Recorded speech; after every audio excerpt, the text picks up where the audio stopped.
Oh my god.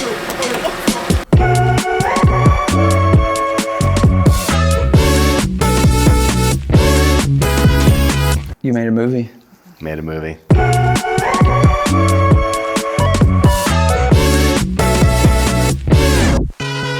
Took long enough.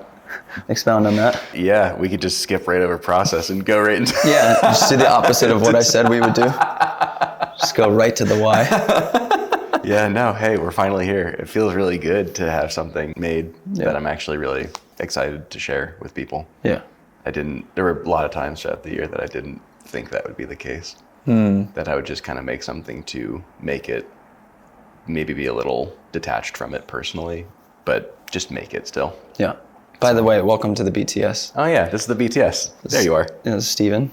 Hi. Director. Hi. Of film that's still untitled. We'll reveal the title in the conversation. Yeah, I have a title.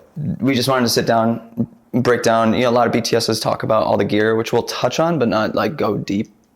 Not do a deep dive, but more of the why and the heart behind the film you made, because of what you alluded to, it being such a process of figuring out what you wanted to do. I could do the superficial stuff. You could do the deep stuff. Let's talk about it. Great. Yeah. We shot this whole film on a C70. Yes. A Canon C70, all in RAW, 12-bit RAW, and the image just turned out absolutely gorgeous. Incredible. You decided to go with a black and white sequence in the beginning. I did. A color sequence in the middle. Yes. Black and white sequence in the end. Correct. And the format of 4:3. All those were the functional pieces. We could cut to the scene where we talked about the lenses, what lenses we used. Yes. We are using our good buddy Aaron Bean's Leica primes. These are our Leica R's. We have a 19, 24, 35, 50, a 90, and a 135. So the full spectrum of primes. Most of them open to 2.8. I think some of them open to 2.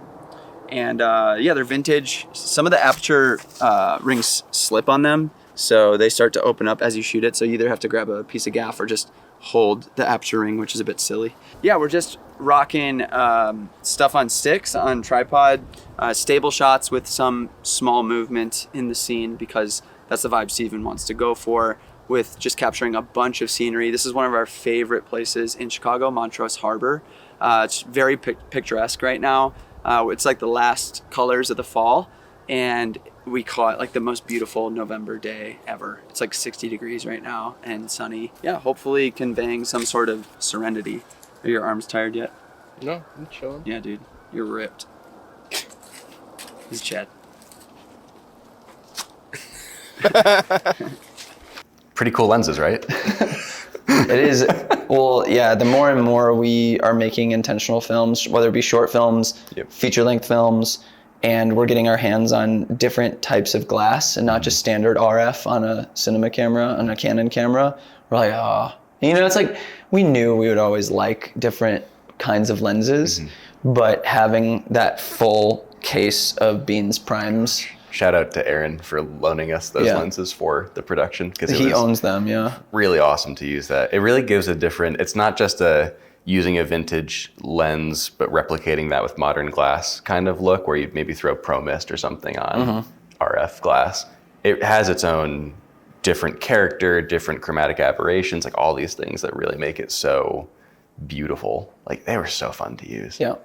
And there is something so profound in our line of work nowadays where gear doesn't matter in a very profound sense, and then it matters for motivation a lot of time. Yeah. Yep. Where you might be so tired of shooting on the same C70 with the 15 to 35. Yep. And then, being like, I want to do 1/4 Pro Mist this time to make it more vibey. But maybe rather we'll shoot it with the 19 mil. Yeah. That just has a lot of haze on it, the Leica. Speaking of motivators and creative action, I'd be remiss if I didn't talk about music. This video is sponsored by MusicBed, one of my long-standing sponsors on this channel. They are sponsoring this BTS and Steven's short film. I feel like so much of the time I'd be lost without their catalog of music in my filmmaking, because similar to lens choice and doing different different things that help inspire creative action, it's so easy to go to their library of music and find different emotions and feelings. And the stuff we're about to get into, when it comes to anxiety, when it comes to the opening scene of Steven's short film, you need different sounds and music at your disposal to convey those emotions in your filmmaking. And it's a constant source for me to find those things when I'm,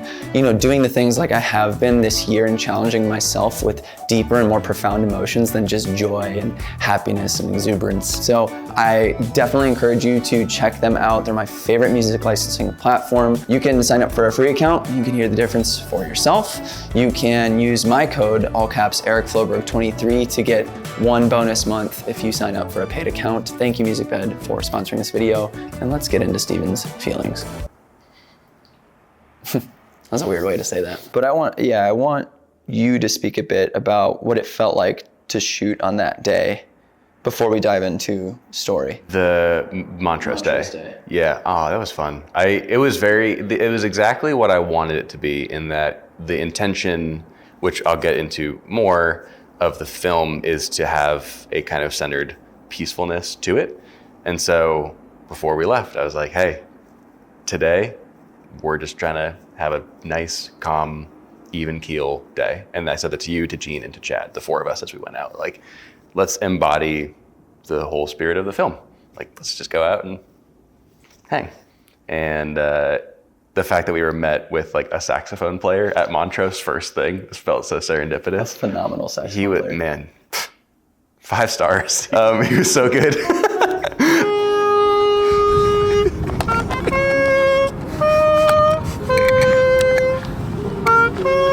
No, it felt like really, really like truly serendipitous to be like, okay, like this is such a nice way to start things off. Like, beautiful weather. We all had kind of a stressful morning that morning. And so turning heel and going out and doing that and shooting in that way and just really trying to embody like this sense of like groundedness, still peacefulness was really nice. The truth is that matters a whole lot when you're making something with that intention, right? I'm not built for this. I'm a runner. Did I tell you that I run? It can be really, really taxing on you emotionally if you're going for a certain sort of emotion in a film and you feel a certain way.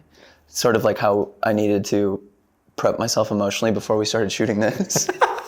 It's really hard for me to like try to be real on camera with having to fake certain emotions. Yeah. Like, I feel much better joking around right now that like I cleared the air with all the stuff that was going on in my head, and so in the same way, if you get yourself on set and you're not dealing with those kind of emotions that can manifest themselves in anger and frustration and disconnectedness, which is fascinating because that's basically the first scene of this film. Yeah. I didn't even mean to do that. It's all working together perfectly right now. Yeah. And so go ahead and explain that. If you haven't watched the film yet, definitely watch it before you listen to our discussion about it. It's linked here down below. You'll find it wherever. It's on Steven's channel. Yeah, the premise of the film is to open up with basically the feelings that I have been really dealing with. Not even feelings. I wanted to open up in a vulnerable way and address a lot of the anxiety and imposter syndrome that I felt this year.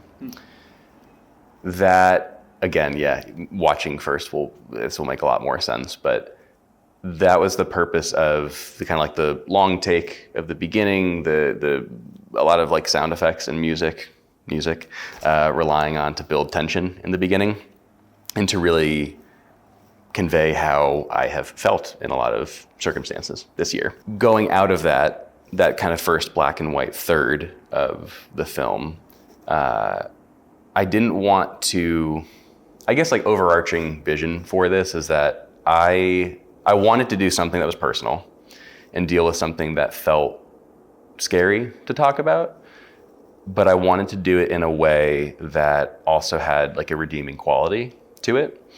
And I was having a hard time figuring out how to do that in a way that didn't feel super cheesy.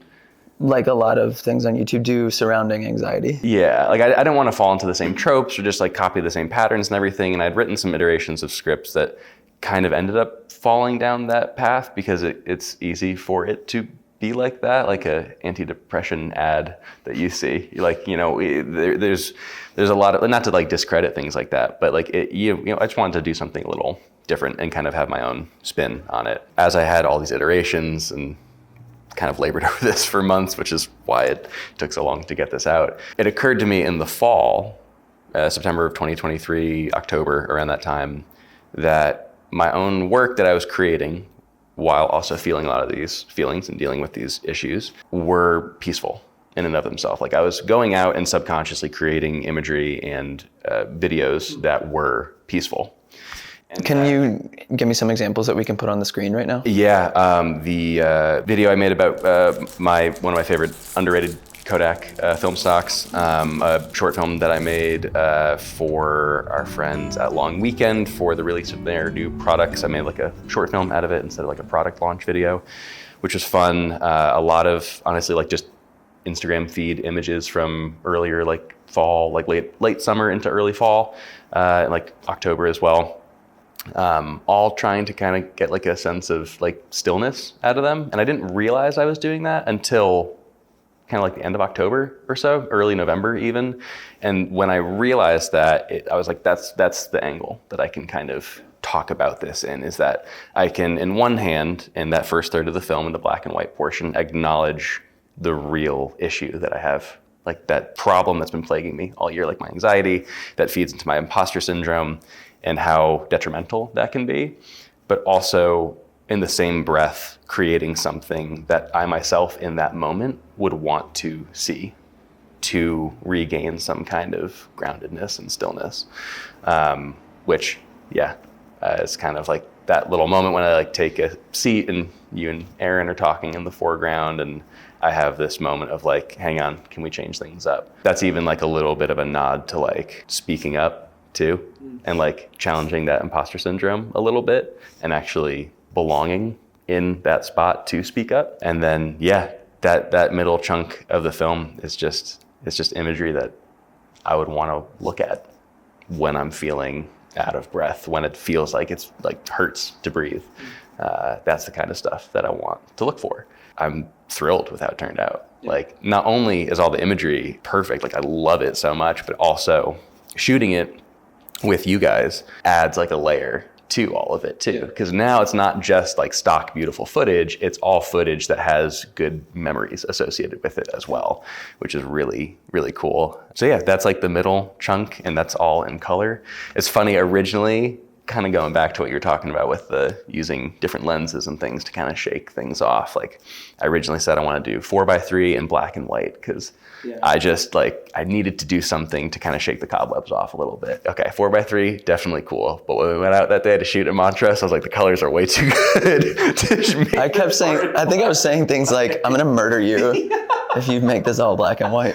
It's like, I can't. Like, it's just, the colors are too beautiful. And also like symbolically too, I think it plays into the kind of stillness and the peacefulness, like the cheeriness that comes from color versus black and white, which I know is kind of like a classic trope when it comes to those things. A very Wizard of Oz. It is, yeah. But it's effective too. Like it really, like when if it's done well. Yeah. And as soon as I flipped that first scene into black and white, I was like, oh, I prefer that over color, honestly. Like it hits a lot harder. For sure. That way. The feeling of dread and anxiety. And we took a while to set that scene. Like we had a time lapse of setting it up and we took 5 different takes of it. Yep. And I kind of was like, in the moment, I'm like, this is one of the only things we're shooting today. It was like that and the close-up. And I'm like, I selfishly was kind of like, why is this taking so long? Mm-hmm.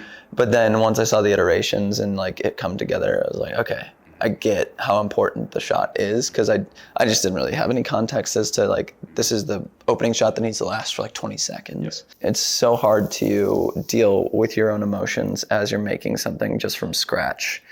And in the unique perspective that we're in, where we constantly use ourselves as talent and actors. Yeah. Like it's so layered, because you could remove yourself emotionally if there's like just an actor in front of you having to convey the emotion. But like, even if you're going through it, it's so meta in that way. It's weird. Yeah. It feels a little odd for sure. I think when we just experienced that too, working on a feature film recently, like we were able to kind of disconnect from all the emotions that were happening on camera and just focus on our role in that. But it's tough to be directing and have the vision and checking camera and also embodying all of those things, like flipping from an authoritative position to one that is purposefully imposter syndrome, like is kind of strange, like to feel both of those things at the same time. It's a new level of method acting. Dude, I'm You're Jared Leto. I'm ready for Morbius too, you know?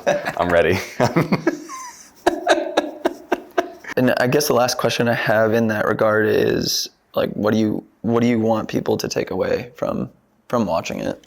I think my hope is that people connect with it on 2 levels. One is like that you're not alone in feeling these things. I feel like a lot of people that we've talked to are feeling a lot of what I was trying to convey in this. And just want people to know that there are other people out here. Like, I'm right here.